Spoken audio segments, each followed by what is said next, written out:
Sa mga pangunahing balita naman sa labas ng bansa, humigit kumulang 50 tao patay sa matinding pagbaha, sumalanta sa Sudan at mga weapon expert ng United Nations bibisita sa Syria para imbestigahan ang umano'y poison gas attack.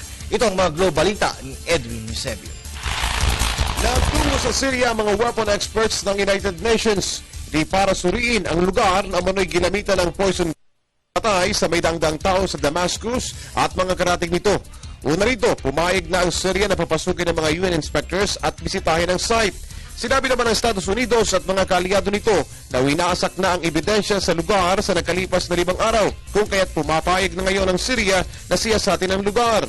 Naharap ngayon sa mga panawagan ng Washington para sa pag-aksyon nito bilang tugon sa pag-atake noong Miyerkules. Ang taon na ang nakakalipas nang ideklara ni US President Barack Obama na ang paggamit ng chemical weapon ay red line na mga kailangan ng matapang na pagtugon at aksyon ng mga nagkakaisang bansa. Magugulit ang bantulot si Obama na manghimasok sa may 2 taon at kalahati ng kaguluhan sa Syria. Samantala, sinabi naman ng London Foreign Secretary William Hague na maaring nasira na nga ang mga ebidensya ng chemical attack sa shelling na ginawa ng Syrian military. Higit sa 300 tao sa Sudan ang apektado ngayon ng mga pagbaha. May 50 tao na rin ang namatay dahil sa baha sa loob ng buwang ito. Ito ang iniulat ngayon ng UNWHO o World Health Organization. Ang paglabas ng datos ay kasabay ng bagong sama ng panahon na umahigpit ngayon sa Khartoum region. Nasa halos 70,000 pamilya na, katumbas ng mahigit at 20,000 taong nawala ng kanilang tahanan.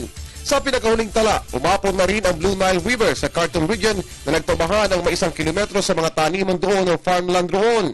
Mismo ang UN Office for the Coordination of Human Affairs sa Sudan ang naghayag ng malaking pinsala ng kalamidad.